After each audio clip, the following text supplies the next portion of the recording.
ఓం శాంతి. ఈరోజు Murali date 14 December 2024. బాబా చెప్తున్నారు, మధురమైన పిల్లల్లారా, మీ వద్ద మన్మనాభవ మధ్యాజీ భవ అను తీక్ష్ణమైన శక్తివంతమైన బాణాలున్నాయి. ఈ బాణాల ద్వారానే మీరు మాయపై విషయాన్ని ప్రాప్తి చేసుకోగలరు. ప్రశ్న: పిల్లలకు తండ్రి సహయోగం ఏ ఆధారంతో లభిస్తుంది? పిల్లలు తండ్రికి ధన్యవాదాలు ఏ రూపంలో తెలియజేస్తారు? జవాబు: పిల్లలు తండ్రిని ఎంత ప్రీతిగా స్మృతి చేస్తారో అంత తండ్రి నుండి వారికి సహయోగం లభిస్తుంది. ప్రేమగా మాట్లాడండి, మీ సంబంధాన్ని సరిగ్గా ఉంచుకోండి. శ్రీమతంను అనుసరిస్తూ ఉంటే తండ్రి సహాయం చేస్తూ ఉంటారు. బాబా, మీరు పరంధామం నుండి వచ్చి మమ్మల్ని పతితుల నుండి పావనంగా చేస్తున్నారు. మీ ద్వారా మాకు చాలా సుఖం లభిస్తుంది అని పిల్లలు తండ్రికి ధన్యవాదాలు తెలియచేస్తారు. ప్రీతి కారణంగా ఆనంద బాష్పాలు కూడా వచ్చేస్తాయి. ఓం శాంతి. పిల్లలకు తల్లిదండ్రులు అందరికన్నా ప్రియమైనవారు. తల్లిదండ్రులకు పిల్లలు అత్యంత ప్రియమైనవారు. ఇప్పుడు తండ్రిని త్వమేవ మాతాస్య పిత త్వమేవ అని అంటారు. లౌకిక తల్లిదండ్రులను ఇలా ఎవ్వరూ అనరు. ఈ మహిమ ఏమో తప్పకుండా ఉంది, కానీ ఈ మహిమ ఎవరిదో ఎవ్వరికీ తెలియదు. ఒకవేళ తెలిసినట్లయితే అక్కడకు వెళ్ళి ఉండేవారు. అంతేకాక చాలామందిని తీసుకెళ్లేవారు. కానీ డ్రామానే ఇలా ఉంది.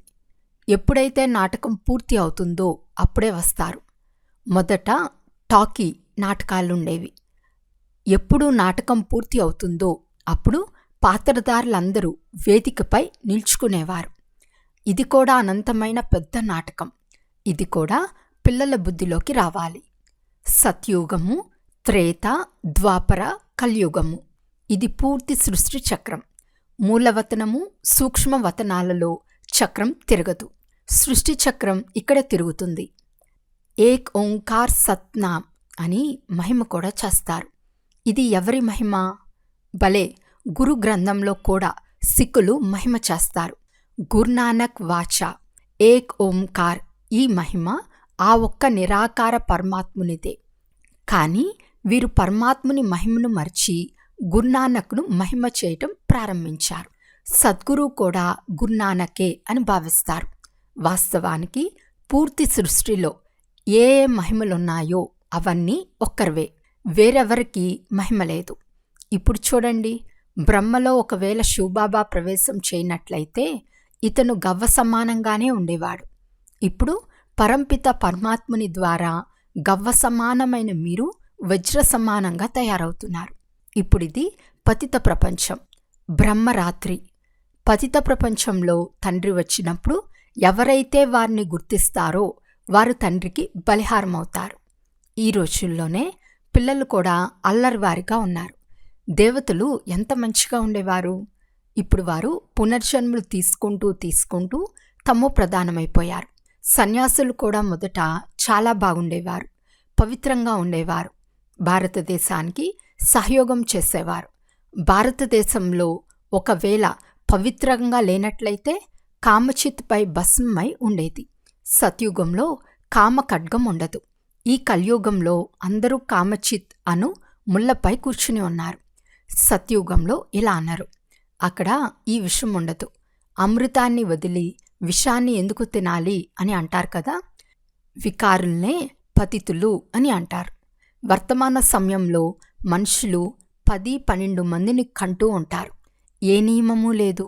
సత్యుగంలో బిడ్డ జన్మించేందుకు ముందే సాక్షాత్కారం అవుతుంది. శరీరం వదిలేందుకు ముందు కూడా నేను ఈ శరీరాన్ని వదిలి వెళ్ళి చిన్న బిడ్డగా జన్మిస్తానని సాక్షాత్కారం అవుతుంది. ఒకే పుత్రుడు జన్మిస్తాడు. ఎక్కువ మంది జన్మించరు. నియమానుసారంగా నడుస్తుంది. వృద్ధి తప్పకుండా జరగాలి, కానీ అక్కడ వికారాలు ఉండవు. అక్కడ సంతాన ఉత్పత్తి ఎలా జరుగుతుంది అని చాలామంది ప్రశ్నిస్తారు. అక్కడ యోగబలం ద్వారా అన్ని కార్యాలు జరుగుతాయి.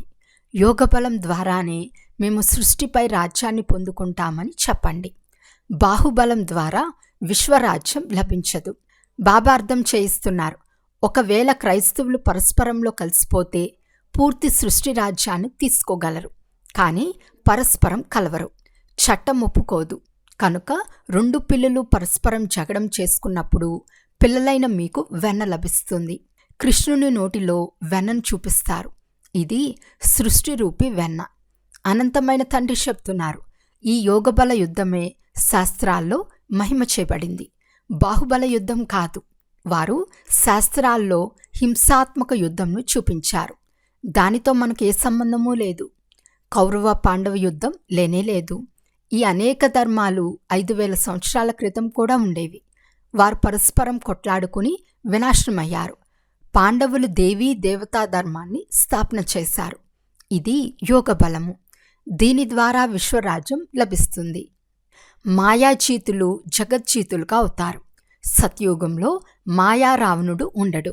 అక్కడ రావణుని బొమ్మను తయారు చేసి తగలబెట్టారు. చిత్రాలు ఎలా తయారు చేస్తారు? అలాంటి రాక్షసులు లేక అసురులు ఎవ్వరూ ఉండరు. 5 వికారాలు స్త్రీవి, 5 వికారాలు పురుషునివి అని కూడా తెలియదు. వాటిని కలిపి 10 తలల రావణుణ్ణి తయారు చేస్తారు. విష్ణువుకు కూడా 4 భుజాలు చూపిస్తారు. మనుషులు ఈ సాధారణమైన విషయాన్ని కూడా అర్థం చేసుకోరు. పెద్ద రావణుని బొమ్మను చేసి తగలపెట్టారు. అతి ప్రియమైన పిల్లలకు ఇప్పుడు అనంతమైన తండ్రి అర్థం చేయిస్తున్నారు. తండ్రికి పిల్లలు సదా నెంబర్వారుగా ప్రీతిపాత్రులు. కొందరు అతి ప్రియమైన వారు కూడా ఉన్నారు, కొందరు తక్కువ ప్రియమైన వారు కూడా ఉన్నారు. ఎంత అపురూపమైన పిల్లలుగా ఉంటారో అంత ప్రేమ ఎక్కువగా ఉంటుంది. ఇక్కడ కూడా ఎవరు సర్వీసులో తత్పరులై ఉంటారో, దయాహృదయులుగా ఉంటారో వారు ప్రియంగా అనిపిస్తారు. భగవంతుడా, నాపై దయ చూపండి, నాపై కృప చూపించండి అని భక్తి మార్గంలో దయను కోరుకుంటారు కదా. కానీ డ్రామాను గురించి ఎవ్వరికీ తెలియదు. ఎప్పుడైతే చాలా తమో ప్రధానంగా అవుతారో అప్పుడు బాబా వచ్చే కార్యక్రమం ఉంటుంది. అలాగని ఈశ్వరుడు ఏమైనా చేయగలడు, ఎప్పుడైనా రాగలడు అని కాదు. ఒకవేళ అలాంటి శక్తి ఉంటే మరి ఇన్ని నిందలు ఎందుకు లభిస్తాయి? వనవాసం ఎందుకు లభించింది? ఈ విషయాలు చాలా గుప్తమైనవి. కృష్ణునికి తిట్లు లభించవు. భగవంతుడు ఇది చేయలేరా అని అంటారు. కానీ వినాశనం తప్పకుండా జరగాల్సిందే. మరి రక్షించే మాటే లేదు. అందర్నీ వాపస్ తీసుకెళ్ళాలి. స్థాపన వినాశనం చేయిస్తారు కనుక తప్పకుండా భగవంతుడై ఉంటారు కదా. పరంపిత పరమాత్మ స్థాపన చేస్తారు. దేనిని?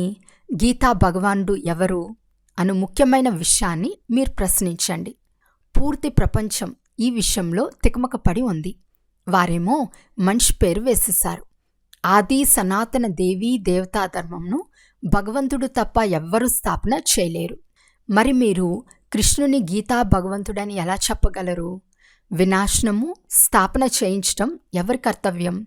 గీతా భగవంతుణ్ణి మర్చి గీతనే ఖండన చేశారు. ఇది అతిపెద్ద తప్పు. జగన్నాథ్పూర్లో దేవతల చాలా అసభ్య చిత్రాలను తయారు చేశారు. అసభ్య చిత్రాలను ఉంచటాన్ని ప్రభుత్వం కూడా నిరాకరించింది. కనుక దీనిపై అర్థం చేయించాలి. ఈ మందిరాల విషయంలో ఎవ్వరి బుద్ధిలోకి విషయాలు రావు. ఈ విషయాలను తండ్రే కూర్చుని అర్థం చేయిస్తారు. పిల్లలు ఎన్ని ప్రతిజ్ఞా పాత్రలను రాశారో చూడండి. పిల్లలు ఎన్ని ప్రతిజ్ఞా పత్రాలను రాశారో చూడండి. పిల్లలు ఎన్ని ప్రతిజ్ఞా పత్రాలను రాశారో చూడండి. రక్తంతో కూడా రాస్తారు. కృష్ణునికి రక్తం వచ్చినప్పుడు ద్రౌపది తన చీరను చింపి కట్టుకట్టిందని ఒక కథ కూడా ఉంది కదా. ఇది ప్రేమయే కదా. మీకు శివబాబాపై ప్రేమ ఉంది. బ్రహ్మకు రక్తం రావచ్చు, ఇతనికి దుఃఖం కలగవచ్చు, కానీ శివబాబాకి ఎప్పుడూ దుఃఖం కలగదు. ఎందుకంటే వారికి తన శరీరమే లేదు. కృష్ణునికి ఒకవేళ ఏమైనా అయితే దుఃఖం కలుగుతుంది కదా. మరి అతన్ని పరమాత్మ అని ఎలా అనగలరు? బాబా చెప్తారు, నేను సుఖ దుఃఖాలకు అతీతమైన వాడిని. అవును, నేను వచ్చి పిల్లలను సదా సుఖీలుగా చేస్తాను. సదాశివ్ అని మహిమ చేయబడింది. సదాశివ్ సదా సుఖంనిచ్చేవారు చెప్తున్నారు. నా మధురాతి మధురమైన అపురూపమైన పిల్లల్లారా, ఎవరైతే సొంత పిల్లలుగా ఉంటారో, జ్ఞానధారణ చేసి పవిత్రంగా ఉంటారో, సత్యమైన యోగులుగా జ్ఞానులుగా ఉంటారో వారే నాకు ప్రియమైనవారు. లౌకిక తండ్రి వద్ద కూడా కొందరు మంచి పిల్లలు, కొందరు చెడు పిల్లలు ఉంటారు. కొందరు కుల కలంకితులుగా కూడా ఉంటారు. చాలా మురికిగా తయారవుతారు. ఇక్కడ కూడా అలాగే ఉన్నారు. ఆశ్చర్యకరంగా పిల్లలుగా అవుతారు, వింటారు, వర్ణిస్తారు, మళ్ళీ వదిలి వెళ్ళిపోతారు. అందుకే నిశ్చయ పత్రం రాయించబడుతుంది. అప్పుడు దానిని వారికి ఇవ్వటం జరుగుతుంది. రక్తంతో కూడా రాసి ఇస్తారు. రక్తంతో రాసి ప్రతిజ్ఞ చేస్తారు. ఈ రోజుల్లో ప్రమాణం కూడా చేయిస్తారు. కానీ అది అసత్య ప్రమాణం. ఈశ్వరుడు సర్వత్రా ఉన్నారని భావించటం అంటే ఇతడు కూడా ఈశ్వరుడు, నేను కూడా ఈశ్వరుడునే ప్రమాణం చేస్తున్నాను. ఇప్పుడు మీరు వాస్తవానికి హాజరుగా ఎదురుగా తెలుసుకున్నారని తండ్రి చెప్తున్నారు. ఇప్పుడు మీరు వాస్తవానికి హజూర్గా ఎదురుగా తెలుసుకున్నారని తండ్రి చెప్తున్నారు. బాబా ఈ కనుల రూపీ కిటికీల ద్వారా చూస్తారు. ఇది పరాయ శరీరం, అప్పుగా తీసుకున్నారు. బాబా కిరాయిదారులు, ఇంటిని ఉపయోగించడం జరుగుతుంది కదా, నేను ఈ శరీరాన్ని ఉపయోగిస్తున్నాను అని తండ్రి చెప్తున్నారు. బాబా ఈ కిటికీల ద్వారా చూస్తారు. ఎదురుగా హాజరై ఉన్నారు. ఆత్మ తప్పకుండా అవయవాల ద్వారానే పనిచేయిస్తుంది కదా. నేను వచ్చాను కనుక తప్పకుండా వినిపిస్తాను కదా. అవయవాలను ఉపయోగించుకున్నప్పుడు తప్పకుండా బాడుగా కూడా ఇవ్వవలసి వస్తుంది. పిల్లలైన మీరు ఈ సమయంలో నరకాన్ని స్వర్గంగా చేసేవారు.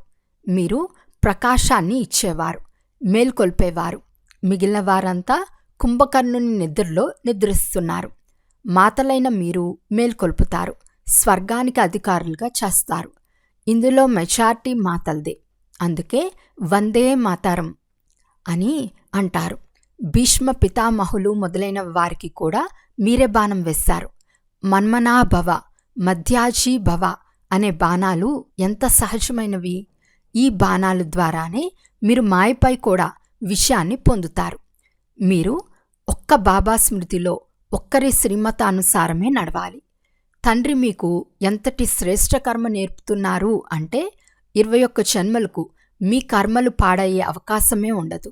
మీరు సదా ఆరోగ్యవంతులుగా ఐశ్వర్యవంతులుగా అవుతారు. అనేకసార్లు మీరు స్వర్గానికి అధిపతులుగా అయ్యారు. రాజ్యాన్ని తీసుకున్నారు, పోగొట్టుకున్నారు. బ్రాహ్మణులైన మీరే హీరోయిన్ పాత్రను అభినయిస్తారు. డ్రామాలో మీది సర్వశ్రేష్టమైన పాత్ర కనుక అలా శ్రేష్టంగా తయారు చేసే తండ్రిపై చాలా ప్రేమ ఉండాలి. బాబా మీరు అద్భుతం చేస్తారు. మేమే నారాయణుగా ఉండేవారమని మా మనసుల్లో కానీ చిత్తంలో కానీ మేము అనుకోలేదు. బాబా చెప్తున్నారు, మీరే నారాయణ లేక లక్ష్మి దేవీ దేవతలుగా ఉండేవారు. మళ్ళీ పునర్జన్మలు తీసుకుంటూ అసురులుగా అయ్యారు. ఇప్పుడు మళ్ళీ పురుషార్థం చేసి వారసత్వాన్ని పొందండి. ఎవరు ఎంత పురుషార్థం చేస్తారో సాక్షాత్కారం అవుతూ ఉంటుంది. రాజయోగాన్ని ఒక్క తండ్రి మాత్రమే నేర్పించారు. సత్యమైన సహజ రాజయోగాన్ని ఇప్పుడు మీరు నేర్పించగలరు. తండ్రి పరిచయాన్ని అందరికీ ఇవ్వటమే మీ కర్తవ్యం. అందరూ అనాథులుగా అయిపోయారు. ఈ విషయాలను కల్పకృతం వల్లే కోటిలో కొందరు మాత్రమే అర్థం చేసుకుంటారు. పూర్తి ప్రపంచంలో మహామూర్ఖులను చూడాలన్నా ఇక్కడే చూడండి అని బాబా అర్థం చేయించారు. ఎవరి ద్వారా 21 జన్మలకు ఆస్తి లభిస్తుందో ఆ తండ్రిని కూడా వదిలేస్తారు. అయితే ఇది కూడా డ్రామాలో నిర్ణయించబడింది. ఇప్పుడు మీరు స్వయం ఈశ్వరుని సంతానంగా అయ్యారు. తర్వాత దేవతా, క్షత్రియ, వైశ్య, శూద్ర సంతానంగా అవుతారు. ఇప్పుడు అసురి సంతానం నుండి ఈశ్వర్య సంతానంగా అయ్యారు. తండ్రి పరంధామం నుండి వచ్చి పతితుల నుండి పావనంగా చేస్తారు. కనుక వారికి ఎంతగా ధన్యవాదాలు తెలపాలి. భక్తి మార్గంలో కూడా ధన్యవాదాలు చెప్తూ ఉంటారు. దుఃఖంలో ధన్యవాదాలు చెప్పరు. ఇప్పుడు మీకు ఎంత సుఖం లభిస్తుంది. కనుక బాబాపై చాలా ప్రేమ ఉండాలి.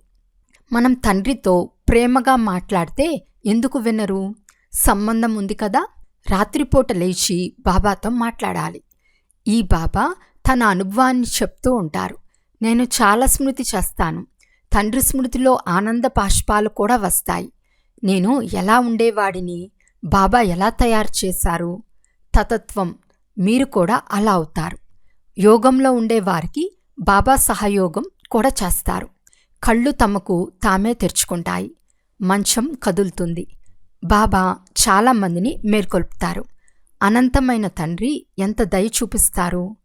మీరిక్కడకు ఎందుకు వచ్చారు? బాబా, భవిష్యత్తులో శ్రీనారాయణ్ని వరించే శిక్షణ పొందేందుకు వచ్చాము, లేక లక్ష్మిని వరించేందుకు ఈ పరీక్ష పాస్ అవుతున్నాము అని అంటారు. ఇది ఎంత అద్భుతమైన పాఠశాల, ఎంత అద్భుతమైన విషయాలు. ఇది అతిపెద్ద విశ్వవిద్యాలయం. కానీ ఈశ్వర్య విశ్వవిద్యాలయము అని పేరు పెట్టనివ్వరు. ఏదో ఒక రోజు తప్పకుండా అంగీకరిస్తారు. వస్తూ ఉంటారు. ఎంత పెద్ద విశ్వవిద్యాలయం అని అంటారు. బాబా తమ నయనాలపై కూర్చోపెట్టుకుని మిమ్మల్ని చదివిస్తున్నారు. మిమ్మల్ని స్వర్గానికి చేరుస్తానని చెప్తున్నారు. మరి అలాంటి తండ్రితో ఎన్ని మాటలు మాట్లాడాలి? మళ్ళీ బాబా చాలా సహాయం చేస్తారు. ఎవరి గొంతులు మూసుకుపోయాయో వాటి తాళాలు తెరుస్తారు. రాత్రి స్మృతి చేయటం వల్ల చాలా మజా కలుగుతుంది. బాబా తమ అనుభవాన్ని తెలియచేస్తారు. అమృత వేళలో నేనెలా మాట్లాడతానో నా అనుభవం తెలిపాను. బాబా పిల్లలకు అర్థం చేయిస్తున్నారు. అప్రమత్తంగా ఉండాలి. కులాన్ని కలంకితం చేయరాదు. 5 వికారాలను దానమిచ్చి మళ్ళీ తిరిగి తీసుకోరాదు. అచ్చా, మధురాతి మధురమైన అపురూపమైన పిల్లలకు మాతాపిత బాప్దాదాల ప్రియ స్మృతులు మరియు గుడ్ మార్నింగ్. ఆత్మిక పిల్లలకు ఆత్మిక తండ్రి నమస్తే. ఆత్మిక తండ్రికి ఆత్మిక పిల్లల యొక్క ప్రియ స్మృతులు మరియు నమస్తే నమస్తే నమస్తే. ధారణ కొరకు ముఖ్య సారం. ఫస్ట్ పాయింట్, బాబాకు ప్రియమైన వారికి అయ్యేందుకు దయాహృదయులుగా అయ్యి సర్వీసులో తత్పరులై ఉండాలి. సొంత పిల్లలుగా ఆజ్ఞాకారులుగా అయి సత్యమైన యోగులుగా జ్ఞానులుగా అవ్వాలి. సెకండ్ పాయింట్, అమృత వేళలో లేచి బాబాతో చాలా మధురంగా మాట్లాడాలి. తండ్రికి ధన్యవాదాలు తెలపాలి. తండ్రి సహయోగాన్ని అనుభవం చేసేందుకు అత్యంత ప్రియమైన తండ్రిని చాలా ప్రేమగా స్మృతి చేయాలి. వరదానము: సదా ఉమంగ ఉత్సాహంలో ఉండి మనస్సు ద్వారా సంతోషం యొక్క పాటలు పాడే అవినాశి భాగ్యశాలి భవ. భాగ్యశాలి పిల్లలైన మీరు అవినాశి విధి ద్వారా అవినాశి సిద్ధులను ప్రాప్తి చేసుకుంటారు. మీ మనస్సు ద్వారా వాహ్ వాహ్ అనే సంతోషం యొక్క పాటలు మోగుతూ ఉంటాయి. వాహ్ బాబా, వాహ్ భాగ్యం, వాహ్ మధురమైన పరివారం, వాహ్ శ్రేష్టమైన సంగమం యొక్క మనోహరమైన సమయం. ప్రతి కర్మ వాహ్ వాహ్గానే ఉంటుంది. అందుకే మీరు అవినాశి భాగ్యశాలురు. మీ మనస్సులో ఎప్పుడు ఎందుకు, నేను అనే పదాలు రాశాలవు. వై అనే దానికి బదులుగా వాహ్ వాహ్ మరియు నేనుకు బదులుగా బాబా బాబా అనే శబ్దాలే వస్తాయి. స్లోగన్: ఏ సంకల్పం చేస్తారో దానికి అవినాశి గవర్నమెంట్ యొక్క స్టాంప్ వేస్తే స్థిరంగా ఉంటారు. అచ్చా, ఓం శాంతి.